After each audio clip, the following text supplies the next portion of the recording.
This is a sermon about miracles that we gave on last Friday, April 5th.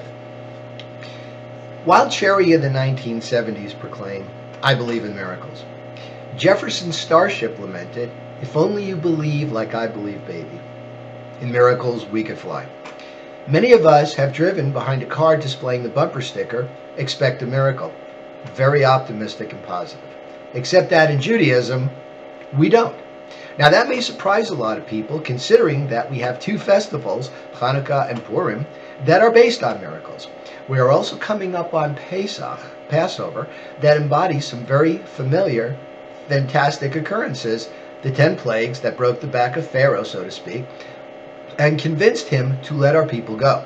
Not soon after that did a whole sea split in half and the ground hardened so we could pass through in safety. Even in our thrice daily prayers during the Amidah, we thank Hashem for our daily miracles. And yet we're not supposed to believe in miracle or expect a miracle. Why?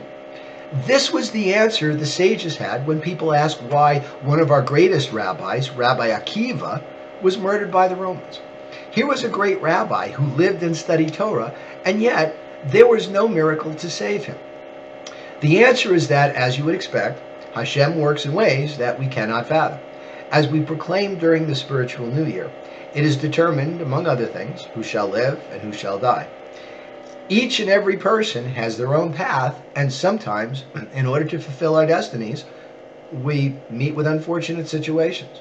We can go crazy wondering why, but the bottom line is that we just have to live our lives as best as we can and just prepare for contingencies. And that's really the answer. Living life and preparing for contingencies. In fact, consider this as advice for living. Hope for the best and prepare for the worst. So why do people go around in life expecting or wanting or hoping for miracles? Why is the lottery so popular? Why do some people gamble and buy penny stocks? The answer is that they want a quick fix. They want an answer to their prayers that will solve all of their problems so that they can live happily ever after. People want miracles, basically, to solve their problems. Now, this is not to discourage or demean anyone. We all live with hope. But if you've noticed, Jews are among the most industrious people in the world. We have won more than our share of Nobel Prizes. We are disproportionately represented in the professions. Some of us have even done very well, working hard and building businesses and business empires, like Hollywood, for example. This may be just because we don't expect miracles. When you don't expect a miracle, you work hard to make sure that your needs are met. When you don't expect a miracle, you take steps to prepare for contingencies. When you don't expect a miracle, you live your life to expect the unexpected. Then if and when those extraordinary circumstances present themselves, you don't need a miracle because you're all set. Part of living life is setting goals and evaluating your current situation. It is knowing where you're at in life, where you want to go, and setting a path to get there. Some people are just more focused on planning than others. Most of it involves organizing your resources.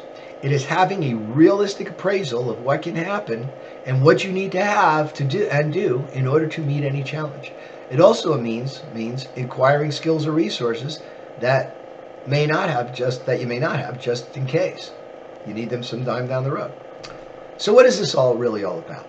Let's face it. Some people live above their means, and when a financial disaster occurs, they're completely unprepared. Some people have a job they don't like and feel like they're meant for something better, but they spend a lot of time waiting for their ship to come in, and typically, as we know, it doesn't. Maybe this is why our people have been very successful. Not only do we not expect a miracle, we typically expect a disaster. Many times we live our lives waiting for the next hammer to drop. So we live our lives in a state of readiness. The point of this has not been to criticize hope. Rather, it has been about avoiding unnecessary stress in life that can be very devastating.